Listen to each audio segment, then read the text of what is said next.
Hello, this is Soundout here, and welcome back to another Gundam Universe review. Today we're taking a look at GU-02 XXXG-01W Wing Gundam from New Mobile Report, Gundam Wing. This is the final figure of Wave 1. The first three releases, of course, form Wave 1, and Wave 2 is out in the fall. But let's take a look at the box real quick. Very nice, beautiful artwork. I love these. They actually did wallpaper releases of these, and they're awesome. I love this artwork a lot. Picture of the wing, name of the wing. On the back, you've got the same bio that's on the back of all the Gundam Universe figures, which I'll let you pause and read. 3, 2, 1, we're moving on. Action and articulation. Of course, the new bio. XXXG-01W Wing Gundam, the titular Gundam from Mobile Suit Gundam Wing, or Mobile Suit Gundam W, 1995. The Wing Gundam was designed by Dr. J of the Lai Colonies and was piloted by the skilled Hiro Yui. It has a powerful buster rifle that can deliver 3 devastating blasts before needing to be recharged. Also available Gundam and Unicorn Gundam. Also available as reviews on my channel, Gundam and Unicorn Gundam. We also have find out more about Gundam at Gundam Info. Look for more figures coming soon. Yes, Wave 2 is very exciting. And also, it was $26.99 at GameStop. I found this guy, luckily, on the last day of the buy one, get one 50% off sale. So, that worked out good for me. So, anyways, let's take a look. So first up, a bit of housekeeping for the figure. He does include his wings as detached in the box to fit better, and also prevent any breakage from the wings being previously attached. So I'm just going to attach them now. They click in here, nice and easy. Very nice, solid ball jointed connection. It feels pretty much the same as the hand joints. They're just nice and solid. So we got the wings on there. Now we can take a proper look at the Wing Gundam. Very nice head work here. I think the heads on a lot of Wing Gundams look really odd and not as, kind of too soft.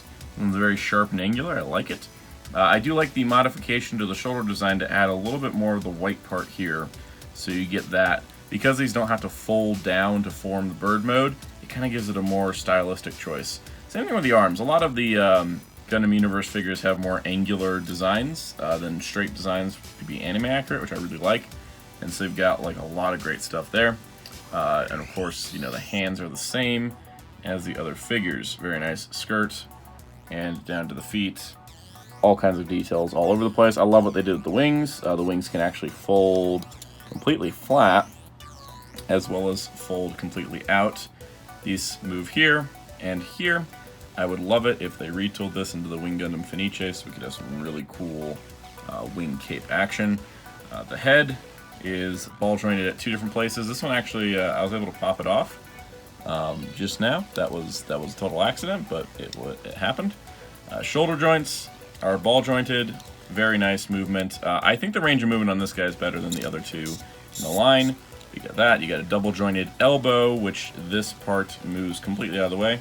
Little bird feet. Ball jointed wrist. Torso joint. Turns left and right. Comes up and down. And does even a little side to side. That's like the most torso articulation out of all of them. Hips. Forward. Thigh swivel. Which is a little tight on this one. I'm not sure that's the case for all of them. It doesn't have any back skirt movement, but it doesn't really get in the way. It kind of moves out of the way.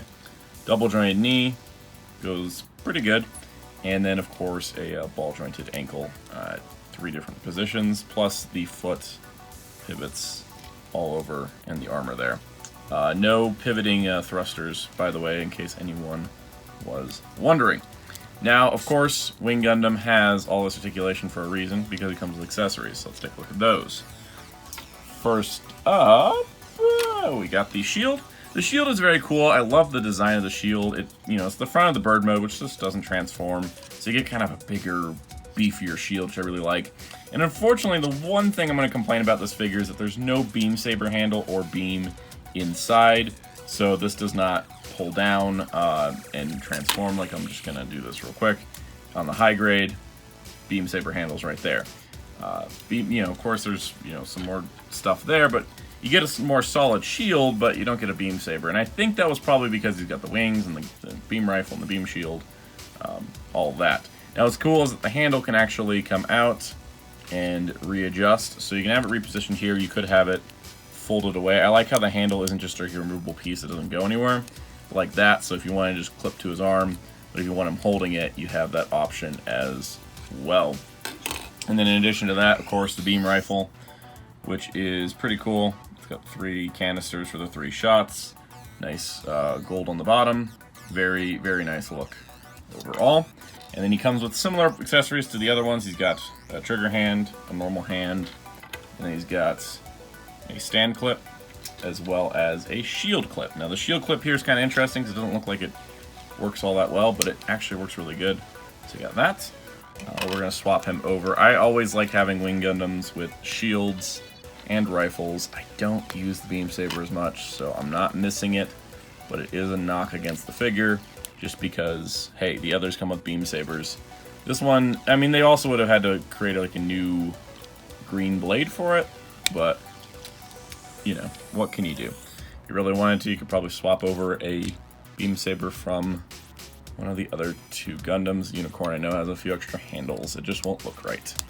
I do like how tight the connection there. And again, I love how they sculpt the triggers to match the hands, so it looks proper. A lot of Gunpla, especially high grades, will just have like generic hands, and it's like, oh, how do you actually pull the trigger? But overall, very nice, very good look. I do like this. Like I said, if you did not want the handle attached, you could cause everything to fly everywhere, I guess. You do have that option. It holds on pretty good. You don't need the handle. I personally am a handle kind of guy. So, okay, so the 2 fists went flying, but we're not going to worry about those. We're going to worry about the stand clip. This one clips in here. I think it doesn't go as far back as the others, but it does fit nicely. And if you have a Tamashii stage, which isn't included, you can get this guy up on it. And I think, out of all of them, Wing Gundam feels the most natural in the flight position on a flight stand, and that makes the most sense because it's the Wing Gundam. The whole point of it was that it could just fly on its own, so that looks pretty good. So if you have Tamashii stages, it's pretty awesome. I really like it. I really like it a lot. This is honestly, I think overall, I think my favorite of the line is still the ARC-78, but I think the Wing is probably the best of the line. I think that, you know, it doesn't have the articulation hindrances. You get kind of a lot more dynamicism to it. And so I really like that a lot. Now, of course, before we go, we do want to do a few comparisons because it is a new line, so people may not be familiar with the scale. And the scale, it's advertised as 6-inch scale. I kind of put it as the figures are 6 inches. For example, here is Wing Gundam. And then here is the high-grade After Colony Wing Gundam. You see a drastic size difference. If you compare to the previous videos in the series, the ARC-78 wasn't too different. The Unicorn was the exact same height. The wings are radically different. They are drastically different sizes. So it's kind of interesting that way. And then also, here's a Marvel Legends figure. I just grabbed Spider-Woman. She's new to the collection. So you can see he's in that same size scale as Marvel Legends. And then, of course, we must bring in the other Gundams. Let's get the ARC-78 in here, as well as Unicorn. So we get our first wave of Gundam Universe properly together. Let's get that and that. Unicorn's got balance issues. I've discovered that since his video. We've got that, and what we have here is 3 incredibly solid Gundam action figures, ones that feel like they can withstand a lot of posing and a lot of fun. They may not be perfectly scaled. I think that'll be, you know, Gunpla collectors really are adamant about scale. Like, you're either in the 1/100 camp or the 1/144th camp or the 1/60th camp or whatever. Scale is very important. I think for these, they take on more of they're action figures. You're not worried about scale. For example, there is never a scene outside of a 35th anniversary short where the ARC-78, the Wing, and the Unicorn are all fighting together. So the scale thing doesn't really bother me in that regards. If they were model kits that specifically had a scale listed, then yes, absolutely, that's going to be something important to keep track of. But when they're action figures, I kind of let the scale, you know, slide a little bit. This overall doesn't bother me, and I think they look fantastic. Plus, really, the point of getting these is more so for the action figure part, just to be able to pick up a figure, pose them around, not have to worry about, like, oh no, the arm joint is strained and I must repair it, or oh no, the beam saber handle broke off of the backpack, and now I have to glue it. Or, oh no, I broke the V-fin because he fell over and slightly touched another figure. You don't have these issues with these figures. Of course, you know, the V-fins are something to keep in mind. But that's kind of the case with Gundam figures in general, or any action figures with antennae. Kamen Rider as well. But I think that if, you know, if the unicorn here were to fall over, he's not going to get broken instantly. It would take very specific circumstances. So I really do love this line. I think it's a great way to bring Gundam into a more manageable, you know, market in North America. I think model kits, while they are popular and Gunpla is popular, this is something that's going to appeal to a wider audience aside from just Gundam fans. And I think that's definitely cool. So overall, if you enjoyed these videos, please leave a like on the video. And comment down below what you think of Gundam Universe now that I've reviewed the whole first wave. Are you planning to pick any up? Are you just going to stick to Gunpla? Or are you one of those people that just watches the anime and doesn't really need to buy any merchandise?